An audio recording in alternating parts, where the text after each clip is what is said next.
நமஸ்காரம் அன்பர்களே. இன்று குருகடாட்சம் பகுதியில் நாம் பார்க்க இருப்பது சென்ற வாரத்தினுடைய தொடர்ச்சி. சென்ற வாரம் நாம் யாரை பற்றி பார்த்தோம்? ஞாபகம் உள்ளதா? விஸ்வாமித்திரரை பற்றி.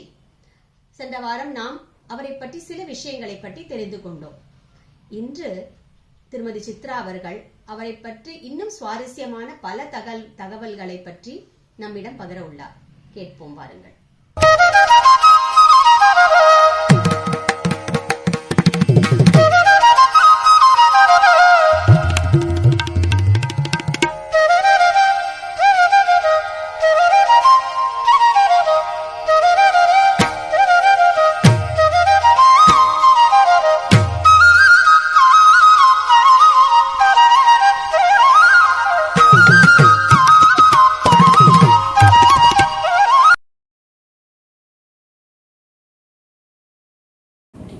திரிசங்கு வருத்தப்பட்டாரா? சொன்ன பாருங்க, ஏதாவது ஒரு கோல் அப்படின்னு சொன்னா அதுக்கு நல்லவாளா இருக்கக்கூடாதுன்னு கிடையாது, தகுதிக்கு மீறி நம்ம எதுவும் பண்ணக்கூடாது. உடனே நான் உன்னை அனுப்புறேன் இன்னைக்குமே அப்படி சொல்லக்கூடாது. நான் பண்றேன் நீ பண்றேன்னா அது ஃபிளாப் தான் ஆயிடும். நான் இது உங்களுக்கு சொல்றேன்னா அப்புறம் பகவான் அனுகிரகம் கொடுத்தா உனக்கு நடக்கணும்னு அந்த வார்த்தை சொல்லணும். எப்பவுமே நான் டீச்சிடுறேன் நான் உனக்கு பண்றேன்னு சொன்னா அது இந்த காரியம் ஒன்றுமே நடக்காதான்.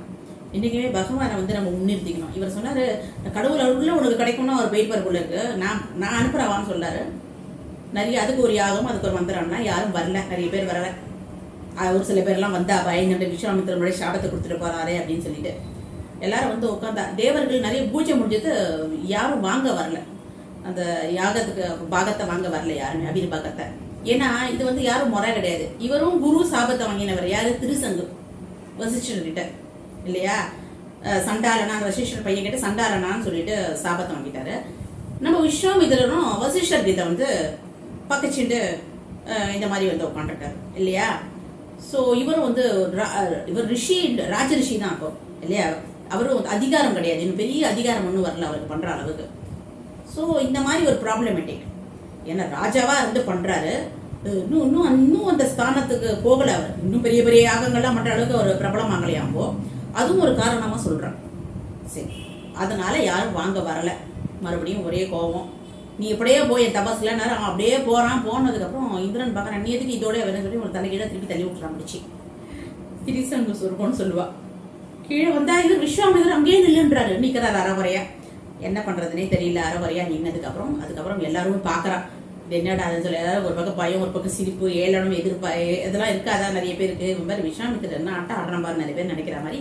பாவம் என்ன பண்றது தெரியல. உடனே ஒன்னு அங்கதான் நம்ம, உனக்கு இந்திர லோகம் ஒன்று சிருஷ்டிக்கிற பாரு, நட்சத்திரம், சப்த ரிஷிகள், என்னென்னவோ அத்தனை மண்டலங்கள் எல்லாம் பயந்து போயிட்டான். வேற இந்திரனே நான் பண்றேன் பாரு, நீ எதுக்கு இந்திரன் போடா சொல்றேன், நான் ஒரு இந்திரனை நியமிக்கிறேன் பாரு. இந்திரனையும் படைக்க ஆரம்பிச்சுக்கணும். எல்லாரும் ஓடி வந்து திரிசங்கு அப்படியே அங்கேயே எடுத்துட்டு போட்டோம். அவனை நாங்க பாத்துக்கிறோம், உங்க தபஸை நிறுத்துங்க, அதெல்லாம் ஒண்ணு வேண்டாம்னு சொல்லி ஒரு வழியா காம்ப்ரமைஸ் பண்ணி அவர் நிறுத்தியாச்சு. பார்த்தா மறுபடியும் ஜீரோ வந்தது தபஸ். எல்லாரும் முடிச்சுட்டாரு. இந்த திருசங்குக்கு எல்லாம் கொடுத்தவே மறுபடியும் ஜீரோ வேணும். நான் சொன்னேன் பாருங்க, ஃபர்ஸ்ட் ஒரு இடத்துக்கு போனா சாப்பிட்டோம் இது எப்படி போடுவேன்னு கேட்கக்கூடாது, சாப்பிட்டமா வந்தமான்னு இருக்கணும். அந்த வீட்டுக்கு போய் அந்த வீட்டுல இருக்கிறதெல்லாம் ஃபுல்லா நான் எனக்கு வேணும்னு கேட்கக்கூடாது. இன்னொன்னு யாராவது ரொம்ப கஷ்டப்பட்டா நான் உனக்கு உதவி பண்றேன் அப்படின்னு சொல்லி என் சக்தியை மீறி பண்ணக்கூடாது. நம்ம தெரிஞ்சுக்கணும். ஆனா நல்லவாளா இருக்கணும். சக்திக்கு மீறி எதுவும் பண்ணக்கூடாது. எது நியாயம் தரணுமோ அது பண்ணணும். அதுக்கப்புறம் மறுபடியும் தபஸ் பயங்கரமா தபஸ் பண்ண ஆரம்பிச்சுட்டாரு. அதுக்கப்புறம் தபஸ் பண்ணும்போது அவருக்கு ஒரு ராஜரிஷி போய் ரிஷி அப்படின்னு கிடைச்சிருக்குன்னு சொன்னேன், அது திரிசங்கு. அதுக்கப்புறம் இன்னும் பண்ணும்போது மகரிஷி அப்படின்றது பிரம்மா கொடுத்துட்டாரு. நீ மகரிஷியா ஆயிட்ட, ரிஷியிலேருந்து மகரிஷி. அந்த மகரிஷி போஸ்ட்டுக்கு வந்தால் தான் நீங்கள் நிறைய யாகம் யோகங்கள்லாம் பண்ண முடியும் போல இருக்கு. அந்த போஸ்ட் கிடைச்சிட்டு இருக்கு. இவருக்கு அதுலேயும் திருப்தி இல்லை. மகரிஷி யாருக்கு வேணும்? அவர் வேண்டியது பிரம்ம ரிஷி தான் வேணும் இல்லையா? அதுக்கு என்ன பண்ணணும்? பிரம்மாவோட மானசீக புத்திரர் தான் வேணும். இல்ல அவரே என்னோட பையன் ஏத்துக்கணும் ரிஷி அப்படின்ற மாதிரி பண்ணணும் இல்லையா? சோ மகரிஷி அவருக்கு பத்தலை. மறுபடியும் தபஸ் பண்ண ஆரம்பிக்கிறாரு. அப்ப இது நல்லாது இல்லையா அப்படின்னு சொல்லிட்டு மேனகை அனுப்புறாரு. மேனகை வரா. ஏன்னா ரொம்ப ரொம்ப பண்ணும்போது தேவர்கள் எல்லாம் பயம். இனிமே தேவர்களுக்கு இன்செக்யூர் ஃபீலிங் ரொம்ப ஜாஸ்தி. யாராவது தபஸ் கிபஸ் ஓவரா பண்ணிட்டே போனா என்னோட போஸ்ட்டுக்கு ஆபத்தோன்னு நினைச்சுப்பா இந்திரன்னா, இவன் இப்படியே பண்ணிட்டு போனானேன்னு சொல்லிட்டு உடனே மேனகை அனுப்புறா. அவ அப்படி போறா, அப்படி வரா. மேனகையே ரொம்ப அழகாச்சே இல்லையா? அவர் போறா வரா, அவ தபஸ் பண்ணிட்டு போது செல்லி நடக்கிறா போறா, கண்ணை திறக்கிறாரு, ரொம்ப அழகா இருக்கா. இவருக்கு அந்த வாசனை போலன்னு சொல்லுவார். நான் பிரபஞ்சம்ல கேட்டிருக்கேன். என்ன கேட்டிருக்கேன்னா, என்னைக்குமே நம்மளே பாருங்களேன், நம்மளுக்கு கர்மாக்கு தகுந்த மாதிரி தான் நம்ம வேலை எல்லாம் செய்வோம். எதுல போட ஜென்ம வாசனை நமக்கு போகலன்னு சொல்லுவோம் தெரியுமா? அந்த மாதிரி இவருக்கு எப்படி இருந்தாலும் இந்த ஜென்மத்தில் ஒரு ராஜாவா இருந்தவர் தானே. அந்த வாசனை போல அழகு அதெல்லாம் பார்க்கறது, அந்த மனசுல அந்த சபலம் போல பார்த்தாரு. ரொம்ப ரொம்ப அழகு. யாருமா நீ என்னமான்னு கேட்கிறாரு. அவரும் நான் இங்கே தான் வந்திருக்கேன், இங்கே தனியாக தான் இருக்கேன்னு சொல்லுவேன். 2 பேரும் கூடிட்டா சேர்ந்துக்கலாம். 10 வருஷம் வாழ்றா. 10 நிமிஷமா போயிடுறது. ஒரு ஒண்ணுமே இல்லை. அதுக்கு ஒரு பூஜை புனஸ்காரம் தபஸ் கிபாஸ் எல்லாம் போச்சு. எப்போ நினைவு வருதுன்னா அவருக்கு ஒரு குழந்தை ஒன்று பறக்கிறது, பெண் குழந்தை ஒன்று பறக்கிறது. அதை வந்து இது பாருங்கன்னு சொல்லும்போது அப்பதான் தெரிஞ்சது, அடக்கடவுளே நம்ம தபஸ் எல்லாம் வேஸ்டா போச்சுன்னு பொண்ணை பார்த்து தான் பகின். எல்லாருக்கும் சந்தோஷமா இருக்கணும் இருப்பா. குழந்தை குட்டினா யாருக்கும் பிடிக்காது நிறைய பேருக்கு. அந்த மாதிரி இவரு. அதுக்கப்புறம் அந்த பசுக்குழந்தை நான் சகுந்தலான்னு சொல்லியிருக்கேன் பாருங்க. அது சகுந்தல பட்சைகள் வந்து அவ கீழே போயிட்டு போயிடா. ஏன்னா இவாளுக்கும் மேனக்காக்கும் இந்த குழந்தைங்கன்னா அங்க தேவர்களும் இருக்கா பாரு. அவெல்லாம் இவதான் அப்சரஸ் தான் அலோடு. குழந்தை குட்டியெல்லாம் அங்கே அலோடு கிடையாது. அந்த குழந்தை என்ன பாருங்க எவ்வளவு கன்றாவி பாருங்க. குழந்தைய பித்துட்டு இவரும் மாட்டேன்ட்டார், அந்த குழந்தைய அவரும் மாட்டேன்ட்டா, அவரும் போயிட்டா. நான் சபிக்கல, ஏன்னா என் குடும்பம் நடத்திருக்க ஒழிஞ்சு போன்னு விட்டுட்டார். இந்த குழந்தைய விட்டுட்டா அப்போ கன்வமகரி ஆசிரமத்தை சகுந்தலா பட்சிகள் வந்து அதை பறக்கவே வெள்ளம் வளர்க்கவே கன்வ மகரிஷி அதுக்கு சகுந்தலான்னு பேரிட்டு வளர்க்குறார் அப்படிங்கிறத நம்ம பார்த்தோம் முன்னாடி என்னோட வீடியோவில் இருக்கவே பாருங்க. ஸோ இந்த கதை வேற ட்ராக்ல போகுது. சரி, இந்த கதைக்கு வரலாம். இந்த மேனக்கா போயிட்டாலா மறுபடியும் தபஸ் போயிடுது. ஏன்னா சும்மாவா திருப்பி தபஸ்லாம் போயிடுது. ஏன்னா பகவானுக்கு மட்டும்தான் தபஸ் பண்ண வேண்டிய ஒரு அவசியம் இல்லை, இயற்கையா இருக்கு. நம்மெல்லாம் மறுபடியும் தபஸ் பண்ணிகிட்டே இருக்கணும். அந்த மாதிரி நமக்கு தலையெழுத்து. அவரும் மறுபடியும் பண்ண ஆரம்பிக்கிறாரு. பண்ண ஆரம்பிக்கும் போது கடும் தபம் தான். நல்லா பண்ணதுக்கப்புறம் திருப்பி அவருக்கு வந்து நீ நல்லா திருப்பி தபஸ் பண்ணி மறுபடியும் வந்து நீ வந்து மகரிஷிக்கெல்லாம் ஒரு டேப் திருப்பி ஒரு கொடுத்தாச்சு. நீ திருப்பி மகரிஷி, ஏன்னா மகரிஷி போயிடுத்து, அவருக்கு பட்டம் போயிடுது இல்லையா. திருப்பி தபாஸ் பண்ணி திருப்பி நான் குளிர்ந்துட்டேன், திருப்பி நல்ல பெரிய மகரிஷி ஆயிடுன்னு சொன்னதுக்கப்புறம் திருப்பி அவருக்கு ஒத்துக்கல. என்னடா அது ரிஷியில திருப்பி இதே தானே வருது, இதெல்லாம் திருப்பி வேண்டாம். மறுபடியும் தபாஸ் பண்றாரு. மறுபடியும் ரம்பையை அனுப்புறாரு. ரம்பையை பார்த்தோன்னு ஒரு ஞாபகம் வந்துருது, அட கடவுளே என் தர வேலைக்கு என்னால ஏமாந்தோம், இவரால ஏமாறக்கூடாது அப்படின்னு சொல்லிட்டு இவளை வந்து கல்லா போன்னு சபிச்சிடுறாரு. விட்டுருக்கலாம்ல. மேனகா ஒத்தி வந்தா என் தபசெல்லாம் கெடுத்துட்டா, என் தபஸே போயிடுத்து, அதனால நீ தயவு செய்து போயிடு, என்கிட்ட சாபம் வாங்காத அப்படின்னு சொல்லிட்டு அவ ஓடிட்டு இருப்பா. குடுகுடுன்னு கல்லா போ அப்படின்னு சொல்லிட்டாரு. மறுபடியும் தபஸ் போயிடுத்து, சாபம் கொடுக்க கூடாது. நம்ம என்னைக்குமே பூஜைகள்லாம் இருக்கும்போது பூஜை புனஸ்காரம் பெருமாள் அடையணும், ஒரு கோல் இருக்கணும்னா ஃபர்ஸ்ட் நம்ம செய்யக்கூடாது. ஃபர்ஸ்ட் கோவப்படக்கூடாது, காமம் இருக்கக்கூடாது, குரோதம் இருக்கக்கூடாது. இதே இவர் வந்து இந்த குரோதப்பட்டதானே அந்த திருசங்கு வசிஷ்டர் மேல இருக்கிற குரோதத்தினால தானே நான் திருசங்குக்கு ஹெல்ப் பண்ண போறேன் அப்படின்னு சொல்லிட்டு போனார். ஃபர்ஸ்ட் ஆசைப்பட்டார் அந்த பசு மேல. இந்த மாதிரி நம்ம ஆசை இதெல்லாம் அண்ணா தங்க தான். ஆசை, கோபம், காமம் எல்லாம் அதெல்லாம் விட்டுட்டாதான் நம்ம அதுக்கு மேல ஒரு லோகத்தை அடைய முடியுமா. மறுபடியும் கல்லா ஆகிறதுக்கு அப்புறம் மறுபடியும் தபஸ் தபஸ் தபஸ் தபஸ் தெரியோ வருஷம். அதுக்கப்புறம் ஒரு தடவை வந்து இந்திரன் கூட என்ன பண்றாரு, ஒரு தடவை கண்ணை முயற்சி பார்க்கறாரு, ஒரே பசி இருக்கு. அப்போ 4 இடத்துல தானியங்கள் வாங்கி சாப்பாடு பண்ணி சாப்பிட போறாரு. அப்பதான் தபஸ் கொஞ்சம் பிரேக் எடுத்திருக்காரு. அந்த சமயத்துல வேணும்ட்டு இந்திரன் வந்து எனக்கு பசிக்கிறது அப்படின்னு சொல்லி வேற ரூபத்துல வரும்போது அதை அப்படியே எடுத்து கொடுத்துடுறாரு. கொடுத்துட்டு திருப்பி தபஸ்ல உட்காந்துட்டேன். ரொம்ப சந்தோஷம். இது ஒரு பிளஸ் எடுத்துருங்க.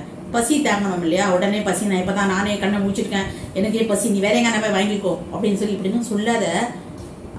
கொடுத்துட்டாரேன்னு துக்கமும் படலை, கோவமும் படலை, கொடுத்துட்டாரு. தபஸுக்கு போயிட்டாரு. இந்த பிளஸ் எடுத்து தபஸ்ல உட்காந்துக்கிறாரு. உட்காரும் போது இங்கேருந்து புகை வர ஆரம்பிச்சுடுது, எங்க மேலேருந்து புகை வர ஆரம்பிச்சுடுது. அப்படியே தேவலோகங்கள்லாம் கிடுகிடுக்க ஆரம்பிச்சுடுது. தபஸ்க்கு மகிமை நம்ம நினைக்கிறோம்ல, இங்க உட்காந்து மூக்கு பிடிச்சுன்னு ஓம் ஓம் ஓம் சொல்றதுனால என்ன ஆகும், என்ன நடக்காது. நம்ம உடம்புல நம்ம நினைச்சா எல்லாமே முடியுமா. எல்லா சக்தி, குண்டலினி சக்தி நிறைய இருக்கு, எல்லா சக்தியும் நம்ம கிட்ட தான் இருக்கான். நம்ம மட்டும் கொஞ்சம் டெக்னிக்கா தெரிஞ்சு நம்ம எல்லாத்தையும் அடக்க ஆரம்பிச்சிட்டோம்னா எல்லாமே நமக்கு தெரியுமா. எல்லா சக்தியும் நமக்கு கைவல்ல, அஷ்டமா சக்தியும் நம்ம உடம்புல தான் இருக்குன்ற எல்லாமே சொல்லிட்டு இருக்கா. ஸோ இதை அவர் பாருங்க கண் கூட காமிச்சு கொடுத்தாரு. இத்தனைக்கும் நம்மள மாதிரி மனுஷனா பிறந்தவர் தான்.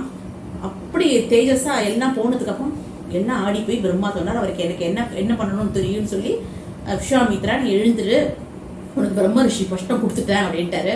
உடனே இவர் சொன்னாரு, பிரம்ம ரிஷி வந்து எனக்கு நீங்க கொடுத்தா எப்படி, நீங்க சொன்னா சந்தோஷம்தான், ஆனா நீங்க சொன்னா எனக்கு திருப்தி இல்லை, வசிஷ்டர் வாயால வாங்கணும்னு சொல்றாரு. அப்புறம் அதுதான் சொல்வா தெரியுமா, யாரா பண்ணா வசிஷ்டர் வாயால பிரம்ம ரிஷி பட்டவங்க. ஏன்னா வசிஷ்டர் வந்து என்னைக்குமே ஒரு சில பேர் நம்ம எது சொன்னாலும் புகழவே மாட்டான். இது பெரிய கீச்சிட்டா, இதோட நம்ம நன்னா பண்ணுவோம், நம்ம இவருக்கு என்ன தெரியும் இப்படின்னு நம்ம குறை சொல்லுவோம், நம்ம பிடிக்காத யாராவது ஏதாவது பண்ணா. ஒரு சில பேர் அவளே சொல்லுவா, அப்பா நானே ஏதோ நினைச்சிட்டு இருக்கேன் ஜமாயிச்சிட்டாலே அப்படின்னு சொல்லுவா இல்லையா. அந்த மாதிரி தான் இவர் சொன்னாரு, எனக்கு இவர் வந்து சொல்லணும் அப்பதான் நான் ஒத்துப்பேனாரு. உடனே வசிஷ்டரே வந்து விஸ்வாமித்திரரே நீங்க பிரம்ம ரிஷி பட்டம் பெற்றுட்டேன் அப்படின்னு சொல்லிட்டா. ரொம்ப சந்தோஷமா எடுத்து பிரம்ம ரிஷி பட்டம் ஒரு வழியா பெற்றாரு. ஓகே, இந்த கதையை யார் சொல்றா அப்படின்னு நமக்கு முதல்ல சொல்லல. இந்த கதையை சொல்றவர் வந்து சதானந்தர் அப்படிங்கிறவர். அவர் யார் அப்படின்னு சொன்னா, நம்ம அகலிகை அப்படிங்கிற ஒருத்தி இருக்கா, அவ கல்லா போயிட்டா இல்லையா. அவரோட கௌதம அவரோட முனிவரோட இந்த அகலிகை வந்து ரொம்ப அழகு, பிரம்மாவோட அழகுவோட படைப்புல அவ ஒத்தி அவ்வளவு அழகு.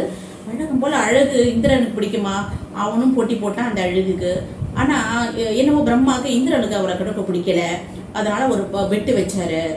ஒரு மாட்டுக்கு ஒரு மாடு 2 பக்கமும் தலையா இருக்கிற ஒன்னத்தை கொண்டு வந்து நீ என்கிட்ட காமிச்சா இந்த பொண்ணை கல்யாணம் பண்ணிக்கணும்னு சொல்லிட்டாரு. அதுக்கப்புறம் இது எப்படி நடக்கும் முடியாது இல்ல. ஆனா அந்த ரிஷி இருக்காரு, அந்த கௌதம ரிஷி இருக்காரு இல்லையா, அவர் வந்து இவர்கிட்ட சொல்றாரு, நாரதர் கிட்ட எனக்கு இவ்வளவு கல்யாணம் பண்ணிக்கணும்னு ஆசைன்னு சொல்லி. உடனே அப்ப இவர் கண்டுபிடிச்சிட்டு ஒரு மாடு வந்து குட்டி போடுறது. அப்ப குட்டி போடும்போது தலை முன்னாடி வருது கண்ணுக்கு, மாடு முடி குட்டி பின்னாடி வரும் இல்லையா. ஸோ 2 தலை இருக்கிறத பிரம்மா கிட்ட காமிச்சு அகலிகை இவரே பண்ணிட்டார் கௌதம முனிவர். ஆனா வழக்கம் போல இந்திரனுக்கு அவளை அடையாத இருக்க முடியல. ஏன்னா அவனை பொறுத்தவரை எல்லா அழகும் இவருக்கு தான் நினைச்சிட்டு இருக்காரு இந்திரன். அதுக்கப்புறமா அவர் இல்லாத போது ஆசிரமத்துல அவரோட ஒன்னா சேர்ந்துடுறா. இது அகலிக்கு தெரியும்னு சொல்றா, ஏன்னா தேவராஜனே நம்ம கிட்ட வந்துட்டேன்னு ஒரு சந்தோஷம் போல இருக்கு. அதனால கூடிடுறா. அதனால வந்து அவர் சாபம் கொடுத்துட்றாரு, நீ இந்த மாதிரி புருஷனுக்கும் மற்றவனுக்கும் வித்தியாசம் தெரியாத பதிவர்த்தனத்தை இருந்துட்டு நீ எப்படி அவன் தொடும்போது நீ கல்லாதானே இருந்த, நீ கல்லா போன்னு சொல்லிட்டாரு. ஒரு சில பேர் கல்லால யாருக்கும் தெரியாத இருந்தான்னு சொல்றா, ஒரு சில புராணத்துல கல்லாதான் இருந்தாருன்னு சொல்றா. எப்படியோ அவ யாருக்கு மட்டும் தெரியாத இருக்கா. அப்போ அந்த ஆசிரம வழியா வரும் பொழுது ராமர் வந்து கால் தூசிப்பட்டு அவருக்கு உயிர் வந்துடுது. அவளையும் தன்னோட சாட்சாத் அம்மா மாதிரியே பாவிச்சாரா ராமச்சந்திரமூர்த்தி. அவ்வளோ அழகா இருக்கிறத பார்த்து அவருக்கு அம்மா, அதுதான் அந்த அவருக்கு அம்மா நினைவு வந்துருத்தான். எல்லாரையும் அவர் அம்மா தாய்பாவோ பார்க்கக்கூடியவர்கள ராமச்சந்திரமூர்த்தி அவர் கையை சேவிச்சுட்டு அவர்கிட்ட ஆகாரம்லாம் எடுத்துட்டு தான் மிதிலைக்கு போறதா அந்த கதை ஓடும். இப்போ மிதிலைக்கு ஓடும் போது மிதிலையோட ஜனகரோட குரு யாருன்னு கேட்டா சதானந்தர் தான். அவர் யாருன்னு கேட்டா நம்ம அகல்யாவோட முதல் பையன் தான். அவர் ஒரே சந்தோஷம், விஸ்வாமித்திரர் வந்து கூட்டின்னு வந்ததுனால ராமச்சந்திரமூர்த்தினால எங்க அம்மா பழிச்சுட்டா, எங்க அப்பாவும் அம்மா ஒன்னா சேர்ந்துட்டா அப்படின்ற சந்தோஷத்துல இந்த கதையெல்லாம் ராமச்சந்திரமூர்த்திக்கு சொல்றாரு. ஏன்னா இப்ப சொல்லு குரு கடாட்சம்னா ராமச்சந்திரனுக்கு இப்ப குரு வந்து நம்ம விஸ்வாமித்திரர் தானே இருக்காரு, அவரை பத்தி மகத்துவம் தெரியணும் இல்லையா. நம்ம யாரு பின்னாடி வந்தோம் நம்ம ஃபீல் பண்ணக்கூடாதுல்ல, இவர்கிட்ட வந்தா சண்டை போட்டோம் அப்படின்னு. இல்லையே, நீ கூட்டு வந்த சாதாரண ஆள் கிடையாது, சாதாரண ராஜாவா இருந்த பிரம்ம ரிஷி வரலையும் உயர்ந்து விட்டாமுயற்சி விஸ்வரூப வெற்றி அப்படிங்கிறதுக்கு உன்னோட குரு தான் உதாரணம் அப்படின்னு குருவை பத்தி எடுத்து சொல்றாரு அந்த சதானந்தர். ஏன்னா அது ஒரு நன்றி கடன் இல்லையா, அவன் அம்மா பழிப்பு கூட்டினார் இல்லையா. விஸ்வாமித்திரர் மட்டும் தசரதன் கிட்ட இருந்து கூட்டிட்டு வரலன்னு வச்சுக்கோங்க, வச்சுக்கிட்டா இவ அம்மா எப்படி கல்லாலேருந்து போயிச்சுருப்பா இல்லையா. ஸோ அந்த மாதிரி காம்பன்சேஷன் இந்த கதை சதானந்தர் மூலியமா நமக்கு விஸ்வாமித்திரர் கதை வந்து நமக்கு கிடைக்கிறது. சரி, இப்பதான் இதை பார்த்து ராமச்சந்திரமூர்த்தி ரொம்ப சந்தோஷப்படுறாரு. சரி, இதுலேருந்து என்ன தெரியுதுன்னு சொன்னா நிறைய தெரியுது. ஃபர்ஸ்ட்லேருந்து நம்ம பார்க்கலாம், என்னது ஒத்த ராத்துக்கு போனா சாப்பிடுறதுன்னா உடனே சாப்பிடணும். சரி, ஆகாரம் நீ என்ன சாப்பிடுவோ அதுதான் லிஸ்ட் கொடுக்கணும். வெங்காயம் பூண்டு சேர்த்துக்கப்பட்டனா அதெல்லாம் சொல்லலாம், அது தப்பு இல்லை. நீங்க எப்படி பண்ணுவீங்க ரொம்ப எல்லாம் யோசனை பண்ணக்கூடாது. நம்மள சாப்பாடுக்கு போறதோட டியூட்டி அது. 2வது ஒரு தராத்துக்கு போனோம்னா எல்லாத்தையும் எடுத்துன்னு வந்துடக்கூடாது, கேட்கக்கூடாது, கம்முன்னு வரணும். அதுக்கப்புறம் என்ன அப்படின்னு கேட்டா யாருக்கும் அனாவசியமா ஹெல்ப் பண்ணக்கூடாது. அதாவது தபஸ் பண்ற நம்ம ஒரு கோல்ல இருக்கும், நம்மளே நிறைய சாதிக்கணும்னு நினைக்கும் பொழுது நமக்கே நிறைய பவர் பண்ணிக்கணும்னு சொல்லும்போது நீ வந்து இன்னொருத்தருக்கு பவர் கொடுத்தா உனக்கு பவர் எப்படி இருக்கும், இதையும் நம்ம தெரிஞ்சுக்கணும். இத்தனை தெரிஞ்சுட்ட நம்ம விஸ்வாமித்திரர்கிட்ட இருந்து அந்த விடாமுயற்சி ஒரு தடவை கூட சரி தோல்வியை நினைச்சு பயந்ததே கிடையாது. பாருங்க எத்தனை தபஸ் பண்ணுங்க, 1000 வருஷம் பண்றாரு. சொல்லும் போதே பயமா இருக்கு, 1000 வருஷம் பண்ண முடியுமா, நம்மளால 5 நிமிஷம் உட்காந்து பூஜை பண்ண முடியல இல்லையா. 1008 தொந்தரவு வருது. எப்படி 1000 வருஷம் மனசை கண்ட்ரோல் பண்ணி சாப்பாட்டெல்லாம் கண்ட்ரோல் பண்ணி பண்ணாரு பாருங்க. அதான் இவர்கிட்டேருந்து நம்ம கற்றுக்க வேண்டியது. அது அப்படிதான் நம்மளுமே விஸ்வாமித்திரர்கிட்டேருந்து விடாமுயற்சியா ஏதாவது ஒரு காரியத்தை எடுத்து, மிச்ச காரியங்களே எடுத்தா என்ன வீணு, பகவான் அடையிற காரியம் தான் நம்ம பண்ணணும். அது விடாமுயற்சியா விஸ்வாமித்திரர் மாதிரி நல்லா தபஸ் கிபஸ் பண்ணி நம்ம கோலை அடையணும் வேண்டிக்கலாம். ஜெய் ஸ்ரீமன் நாராயணா, ஜெய் ஸ்ரீமன் நாராயணா. குரு கடாட்சம் அன்பர்களுக்கு ஒரு தாழ்மையான வேண்டுகோள்.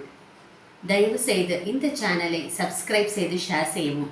ஏனென்றால் ஆன்மீக விஷயம் என்பது ஒரு பெரிய கடல் மாதிரி. அனைவருக்கும் அனைத்தும் தெரிந்திருக்க வாய்ப்பில்லை. ஆதலால் நமக்கு தெரிந்த நல்ல விஷயத்தை மற்றவர்களிடம் பகிரும் பொழுது அந்த ஞானமானது அடுத்தவர்களிடம் போய் சேர்கிறது. இது ஒரு நல்ல விஷயம் அல்லவா? இது நமக்கும் நன்மை பயக்கும், போய் சேரும் இடத்தில் அவர்களுக்கும் நன்மை பயக்கும். ஆதலால் தயவு செய்து இந்த சேனலை சப்ஸ்கிரைப் செய்து ஷேர் செய்யவும். நன்றி.